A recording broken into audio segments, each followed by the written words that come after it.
Hello everyone, আসসালামু আলাইকুম। Welcome back to my channel. আজকের এপিসোডে আমি আপনাদেরকে তৈরি করে দেখাবো খুবই মজাদার একটি হোয়াইট ফরেস্ট কেকের রেসিপি। আর এই কেকটার ওজন ছিল 1 পাউন্ডের। আমি 2টা ডিম দিয়ে এই কেকটা তৈরি করেছি। রেসিপিটা যদি ভালো লেগে থাকে প্লিজ সাবস্ক্রাইব করার জন্য অনুরোধ রইল। সাথে থাকা বেল আইকনটি ক্লিক করবেন, এতে করে আমি কোনো রেসিপি আপলোড করলে আপনারা সাথে সাথে নোটিফিকেশন পেয়ে সবার আগে দেখতে পারেন। চলুন তাহলে প্রথমে আমি কেকের বেসটা তৈরি করে নিব। এখানে আমি 2টা নর্মাল তাপমাত্রায় ডিম ভেঙে নিচ্ছি। কুসুম আর সাদা অংশটাকে আমি আলাদা করে নিব। আর ডিম যদি ফ্রিজে থাকে 1 ঘন্টা আগে নামিয়ে রাখবেন। ঠান্ডা ডিম দিয়ে কিন্তু কেকের বেসটা অত একটা ভালো হয় না। সবসময় কিন্তু চেষ্টা করবেন নর্মাল তাপমাত্রার ডিম ব্যবহার করার জন্য। এবার সাদা অংশে হাফ চা চামচ পরিমাণ হোয়াইট ভিনেগার দিয়ে দিচ্ছি। এখানে আমি 1/3 কাপ পরিমাণ চিনি নিয়েছি। অল্প পরিমাণ চিনি দিয়ে একটা ইলেকট্রিক বিটারের সাহায্যে মিডিয়াম স্পিডে বিট করে নিচ্ছি। আর অবশ্যই কিন্তু খেয়াল রাখবেন যে বাটিতে ডিমটা বিট করবেন ওই বাটিতে কিন্তু একদম পরিষ্কার থাকে, কোনো ধরনের তেল বা মশলা জাতীয় কিছুই না থাকে। আপনারা এটা পরিষ্কার করে ধুয়ে একটা টিস্যু দিয়ে ভালো করে মুছে নেবেন। এবার আমি কিছুক্ষণ বিট করার পর আবারও অল্প পরিমাণ চিনি দিয়ে দিচ্ছি। চিনিটা আমি ধাপে ধাপে অ্যাড করব, আমি একসাথে দিয়ে বিট করব না। আমি কিন্তু সব সময় চিনিটা এভাবে করে অ্যাড করে থাকি। এবার ইলেকট্রিক বিটারটা বন্ধ করে বাকি চিনিটা আমি দিয়ে দিলাম। আবারও বিট করে নিব 2 থেকে 3 মিনিট পর্যন্ত, বা চিনির দানাটা সম্পূর্ণ গলে যাওয়া পর্যন্ত। আপনারা যদি বুঝতে না পারেন চিনিটা গলেছে কি না হাতে নিয়ে একটু চেক করে নিতে পারেন। আমার ডিমের ফোমটা কিন্তু হয়ে গেছে। এবার দিয়ে নিচ্ছি কুসুম। 1 টেবিল চামচ পরিমাণ রান্নার রেগুলার তেল দিয়ে দিব। আপনারা চাইলে গলানো বাটারও দিয়ে দিতে পারেন। হাফ চা চামচ পরিমাণ ভ্যানিলা এসেন্স দিয়ে দিচ্ছি। হোয়াইট ফরেস্ট কেকের ক্ষেত্রে কিন্তু ভ্যানিলা বেস হতে হবে, তার জন্য আমি ভ্যানিলা এসেন্স দিয়ে দিলাম। আবারও বিট করে নিচ্ছি 10 থেকে 15 সেকেন্ড পর্যন্ত। এটা কিন্তু ওভার বিট করা যাবে না। বিট করা হয়ে গেছে, এবার বিটারটা আমি সরিয়ে নিব। এবার দিয়ে নিচ্ছি শুকনো উপকরণগুলো। একটা চালনিতে আমি হাফ কাপ পরিমাণ ময়দা দিয়ে নিচ্ছি, এটা কিন্তু তীর ব্র্যান্ডের। 1 টেবিল চামচ পরিমাণ কর্নফ্লাওয়ার দিয়ে নিচ্ছি। হাফ চা চামচ পরিমাণ বেকিং পাউডার দিয়ে দিলাম। 1 চিমটি পরিমাণ লবণ দিয়ে দিচ্ছি। এবার শুকনো উপকরণগুলো খুব ভালো মতো করে চেলে নিচ্ছি। শুকনো উপকরণগুলো আমি একবারে চেলে দিয়ে দিলাম, আপনারা কিন্তু 2বার করে চেলে দিবেন। এবার ইলেকট্রিক বিটারের একটা কাটার সাহায্যে আমি শুকনো উপকরণগুলো আলতো হাতে ফোল্ড করে করে মিশিয়ে নিচ্ছি। আপনারা চাইলে এই কাজটা একটা হ্যান্ড হুইক্সের সাহায্যেও করতে পারেন। শুকনো উপকরণটা কিন্তু খুব ভালো মতো করে মিশে গেছে। এই পর্যায়ে আমি 1 টেবিল চামচ পরিমাণ গরম পানি দিয়ে দিচ্ছি। আবারও আমি একটু ভালো করে মিশিয়ে নিব। এটা দেওয়ার কারণে কিন্তু কেকটা অনেকক্ষণ পর্যন্ত সফট থাকবে। মিশিয়ে নেওয়া হয়ে গেছে, এবার বিটারের কাঁটাটা আমি সরিয়ে নিব। আবারও একটু স্প্যাচুলার সাহায্যে মিশিয়ে নিচ্ছি। এবার 7 ইঞ্চি মোল্ডে সম্পূর্ণ ব্যাটারটা ঢেলে ট্যাপ করে আমি ওভেনে দিয়ে বেক করে নিব। আমি এটা বেক করে নিয়েছিলাম 25 থেকে 30 মিনিটের জন্য।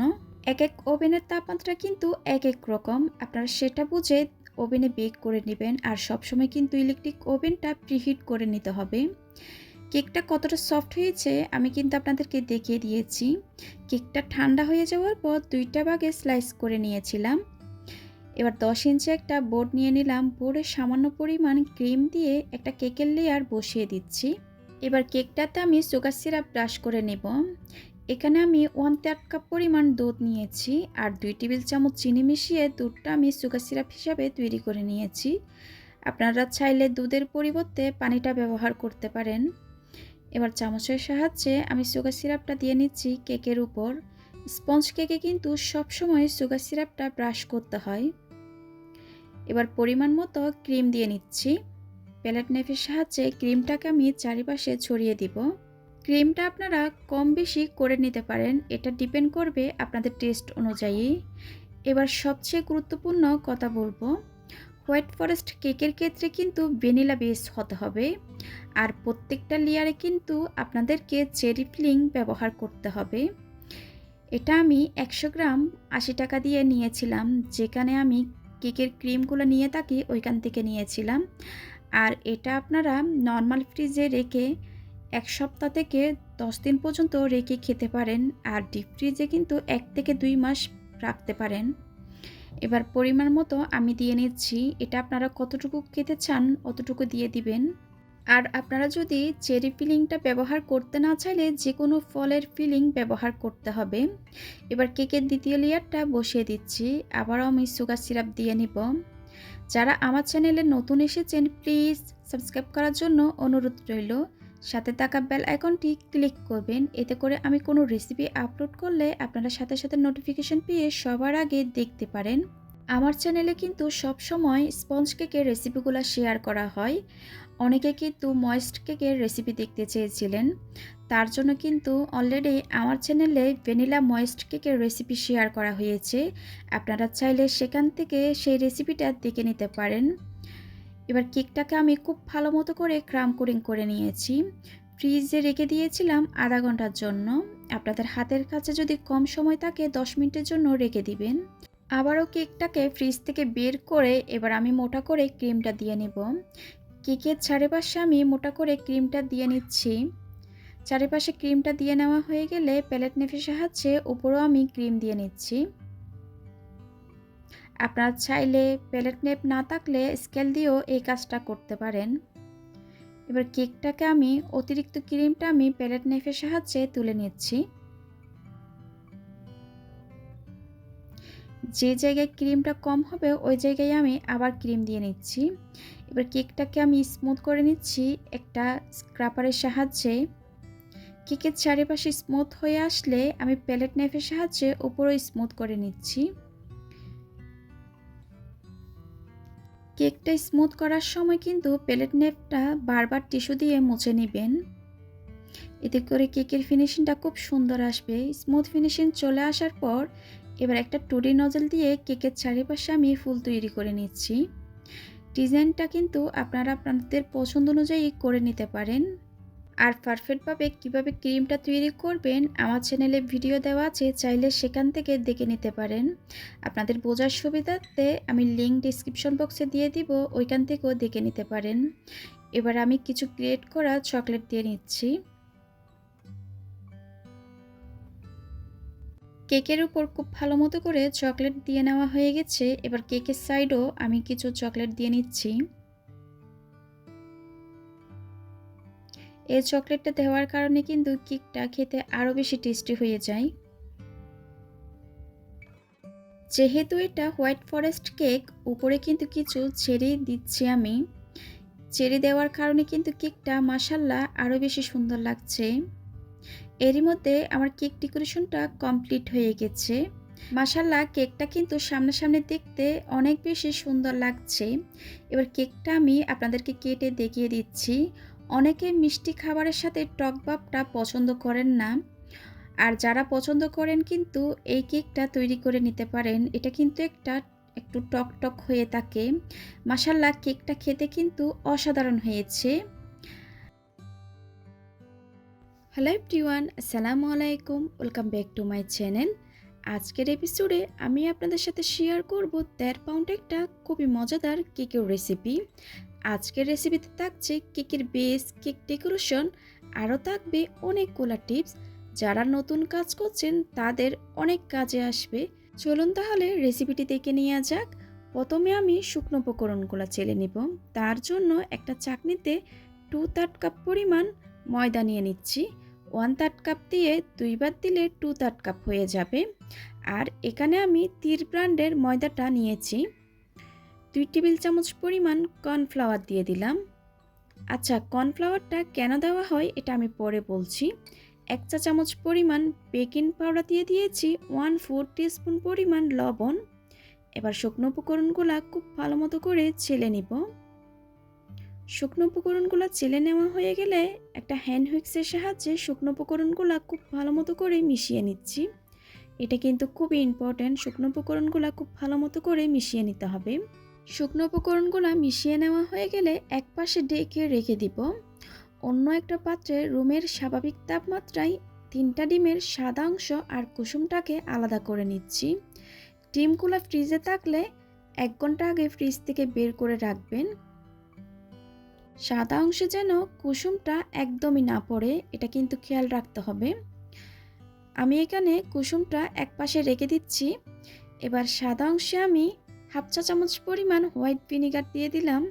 আপনাদের হাতের কাছে হোয়াইট ভিনিগার না থাকলে হাফ চা চামচ লেবুর রস দিয়ে দিবেন। এবার সাদা অংশে আমি 1/3 কাপ পরিমাণ চিনি দিয়ে দিচ্ছি। 1/3 কাপ চিনিটাকে আমি 2 বার করে দিব। এখানে আমি 2/3 কাপ পরিমাণ চিনি ব্যবহার করব। আমি 1/3 কাপ চিনিকে অল্প অল্প দিয়ে বিট করে নিচ্ছি। আপনারা কিন্তু স্ক্রিনে দেখতে পাচ্ছেন আমি কিভাবে করে বিট করে নিচ্ছি। আর ইলেকট্রিক বিটারের স্পিড থাকবে শুরু থেকে শেষ অবধি পর্যন্ত মিডিয়ামে। আবারও আমি 1/3 কাপ পরিমাণ চিনি নিয়ে নিয়েছি। অল্প পরিমাণ চিনি দিয়ে আমি আবারও বিট করে নিব 2 থেকে 3 মিনিট। অনেকে বলে থাকেন চিনিটা কিন্তু আস্ত থেকে যায়, তারা চাইলে এভাবে করে চিনিটা অ্যাড করতে পারেন, তখন কিন্তু সম্পূর্ণ চিনিটুকু গলে যাবে। একসাথে যদি চিনিটা দিয়ে বিট করেন অনেক সময় চিনিটা গলতে সময় লাগে, ডিমের ফোমটা কিন্তু তাড়াতাড়ি হয়ে যায়। আপনারা চাইলে এভাবে করে বিট করে নিতে পারেন। আর আমার বিটারের স্পিড কিন্তু 6-এ আছে, আমি 2-এ দিয়ে সবসময় বিট করি। ডিমের ফোমটা কিন্তু হয়ে এসেছে। যখন এরকম সাদা ফোমে হয়ে আসবে তখন বিটারটা অফ করে দিতে হবে। এবার দিয়ে দিচ্ছি ডিমের কুসুম। এটা আমি অরেঞ্জ কেক তৈরি করব, তার জন্য এখানে আমি 1 চা চামচ পরিমাণ অরেঞ্জ ইমালশন দিয়ে নিলাম। আমি আজকে কোনো ধরনের ফুড কালার ব্যবহার করব না, আপনারা চাইলে কয়েক ফোঁটা ফুড কালার দিয়ে দিতে পারেন। 2 চা চামচ পরিমাণ রান্নার রেগুলার তেল দিয়ে দিলাম। আবারও বিট করে নিয়েছি 10 থেকে 15 সেকেন্ড পর্যন্ত। বিট করা হয়ে গেলে আমি বিটারটা সরিয়ে নিয়ে এবার শুকনো উপকরণগুলো দিয়ে নিব। আমি আরেকবার চেলে দিয়ে নিচ্ছি। এবার এরকম একটা হ্যান্ড হুইক্সের সাহায্যে আলতো হাতে ফোল্ড করে করে শুকনো উপকরণগুলো মিশিয়ে নিচ্ছি। এবার বলি কর্নফ্লাওয়ারটা কেন দেওয়া হয়। সাধারণত আমাদের দেশে যেসব ময়দা পাওয়া যায় সেগুলো অনেক বেশি স্ট্রং হয়ে থাকে, কেক বানালে কেক শক্ত হয়ে যায়, তাই আমরা ময়দাটাকে উইক করার জন্য কর্নফ্লাওয়ার ব্যবহার করে থাকি। আশা করি আপনারা বুঝতে পেরেছেন। আবারও আমি শুকনো উপকরণগুলো দিয়ে নিয়েছি। প্রথম ধাপে শুকনো উপকরণগুলো খুব ভালো মতো করে মিশে গেলে আমি দ্বিতীয় ধাপে শুকনো উপকরণগুলো অ্যাড করে দিয়েছি। আর এরকম একটা হ্যান্ড হুইক্সের সাহায্যে খুব ভালো মতো করে মিশিয়ে নিতে হবে।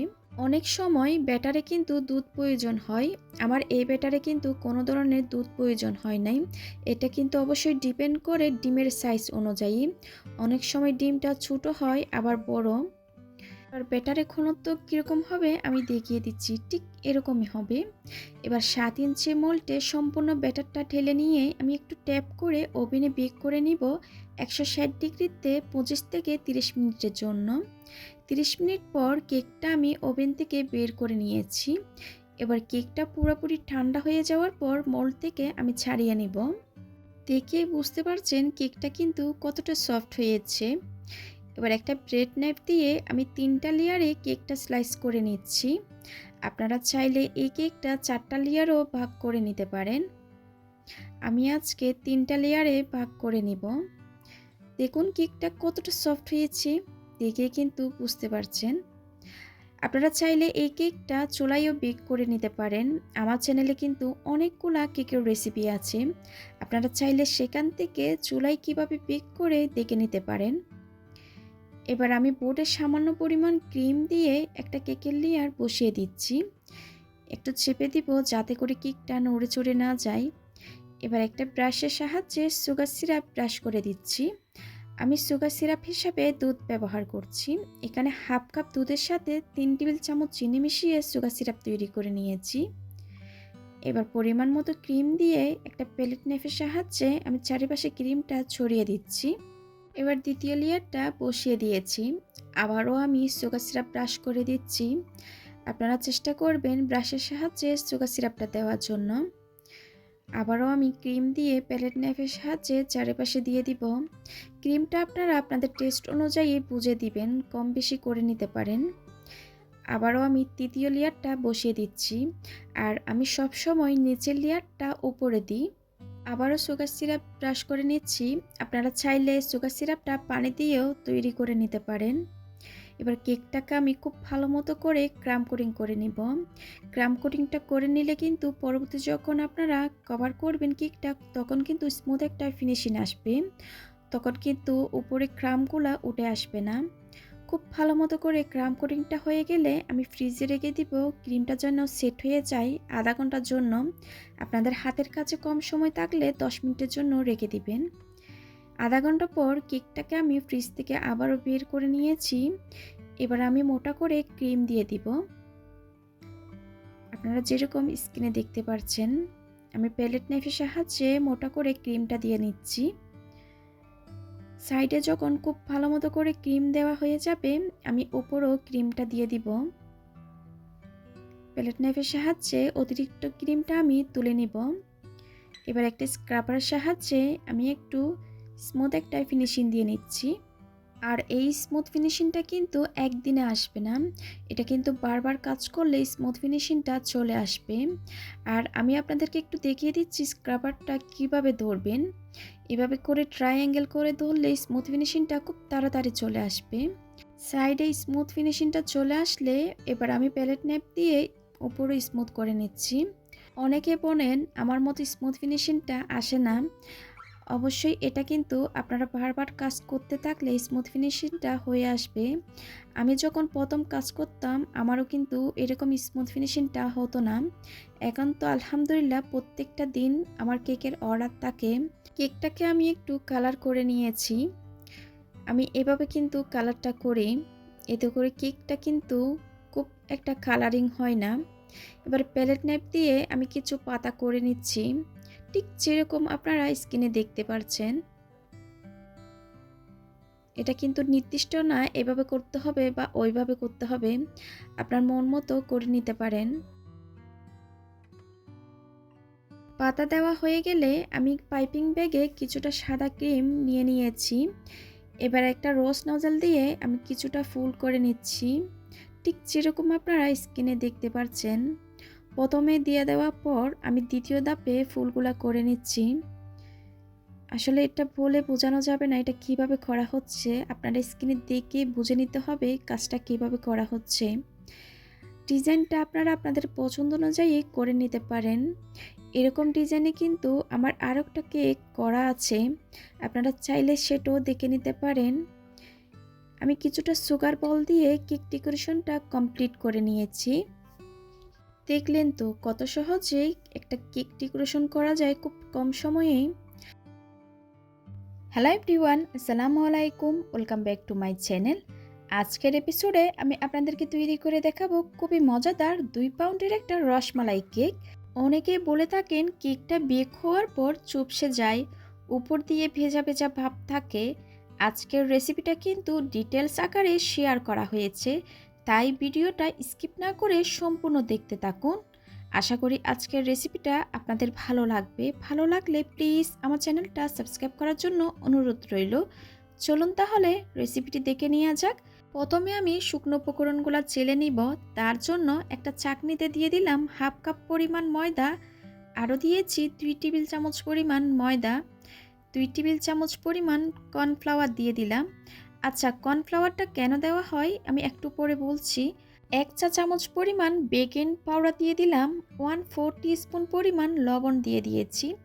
এবার শুকনো উপকরণগুলো খুব ভালো মতো করে চেলে নিব। এটা কিন্তু খুবই ইম্পর্টেন্ট, শুকনো উপকরণগুলো খুব ভালো মতো করে চেলে নিতে হবে। এবার একটা হ্যান্ড হুইক্সের সাহায্যে আমি খুব ভালো মতো করে শুকনো উপকরণগুলো মিশিয়ে নিচ্ছি। আপনারা চাইলে স্প্যাচুলার সাহায্যেও মিশিয়ে নিতে পারেন। এবার এক পাশে ঢেকে আমি শুকনো উপকরণগুলো রেখে দিব। অন্য একটা পাত্রে রুমের স্বাভাবিক তাপমাত্রায় 3টা ডিমের সাদা অংশ নিয়ে নিয়েছি।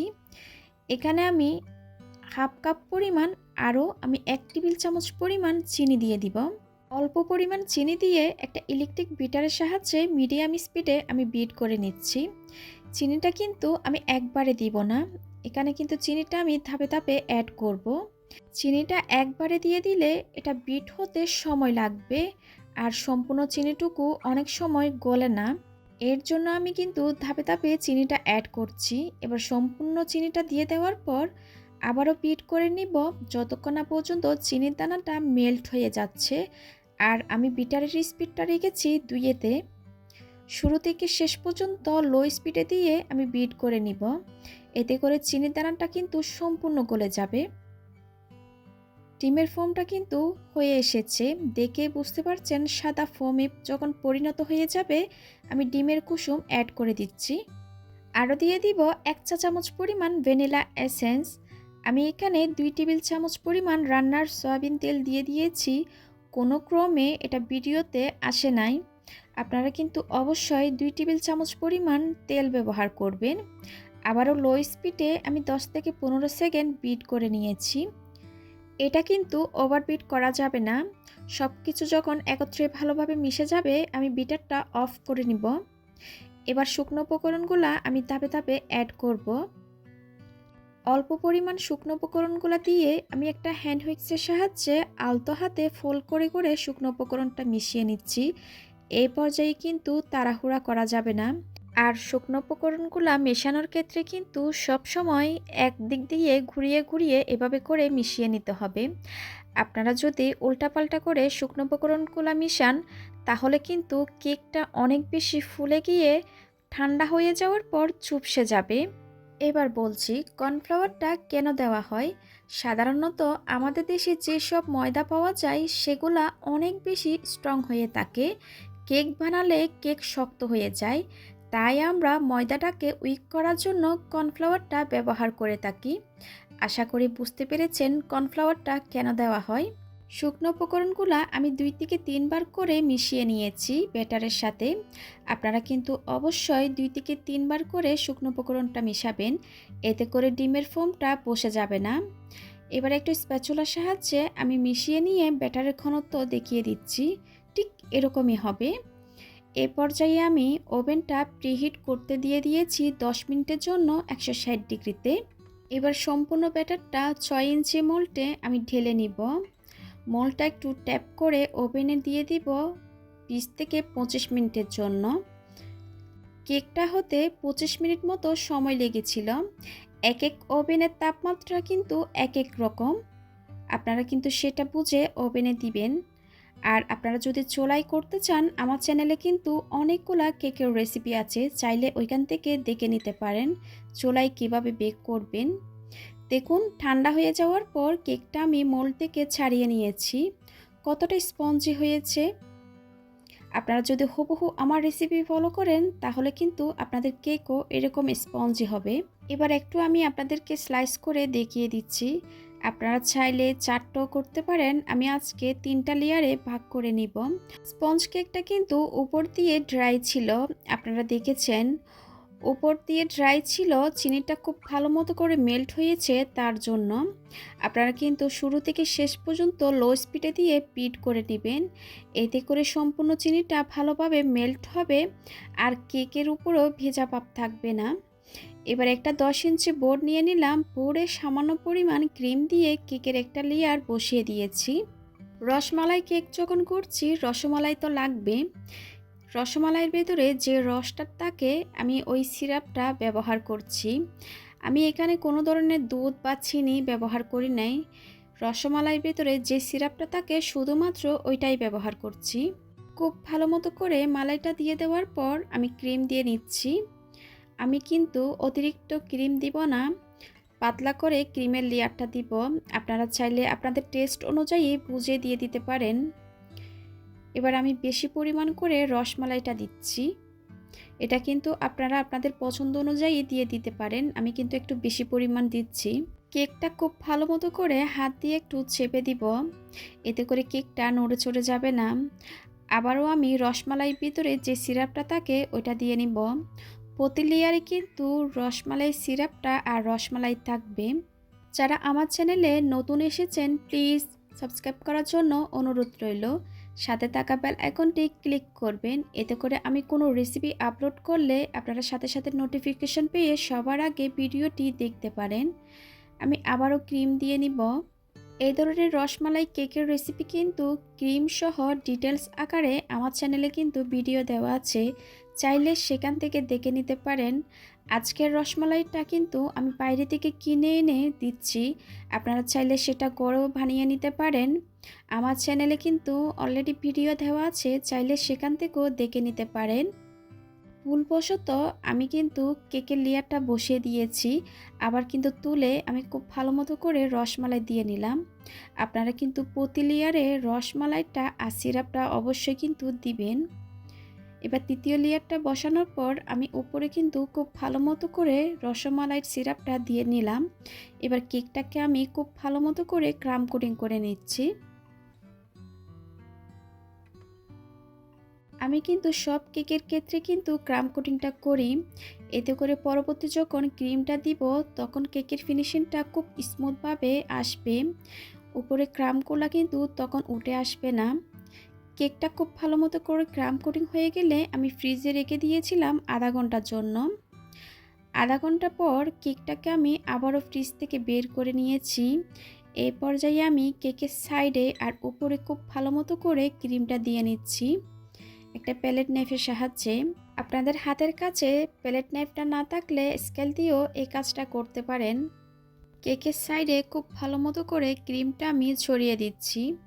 এই পর্যায়ে মোটা করে ক্রিমটা দিব, এতে করে কেকের ফিনিশিংটা খুব স্মুথভাবে করতে সুবিধা হবে। আর অতিরিক্ত ক্রিমটা কিন্তু আমি একটা স্ক্রাবারের সাহায্যে তুলে নিব। প্যালেট নাইফের সাহায্যে কেকের গায়ের উপর খুব ভালো মতো করে ক্রিমটা দিয়ে নেওয়া হয়ে গেছে। এবার উপর সাইড দিয়ে অতিরিক্ত ক্রিমটা আমি তুলে নিব। একটা স্ক্রাবারের সাহায্যে আমি কিন্তু কেকটা স্মুথ একটা ফিনিশিং দিয়ে নিচ্ছি। আর স্ক্রাবারটা কিন্তু আমি ট্রায়াঙ্গেল করে ধরেছি। সাইডে যখন স্মুথ একটা ফিনিশিং হয়ে আসবে আমি প্যালেট নাইফের সাহায্যে উপর সাইডও স্মুথ করে নিচ্ছি।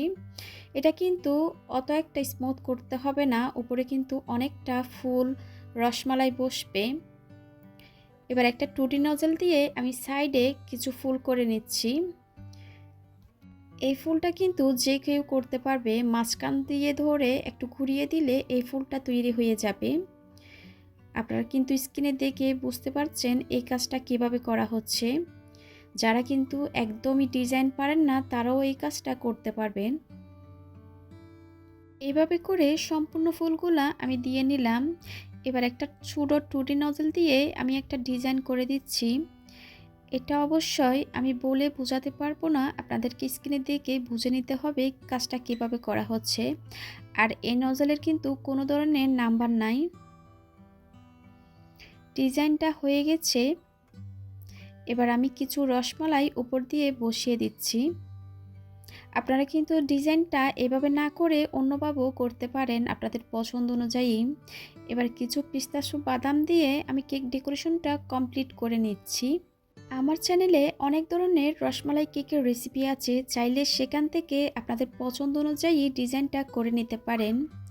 দেখলেন তো কত সহজে রসমালাই কেকটা তৈরি হয়ে গেছে। আশা করি আমার আজকের রেসিপিটা আপনাদের ভালো লেগেছে। ভালো লাগলে প্লিজ আমার চ্যানেলটা সাবস্ক্রাইব করবেন। আপনাদের কোনো প্রশ্ন থাকলে কমেন্ট সেকশনে গিয়ে কমেন্ট করতে পারেন।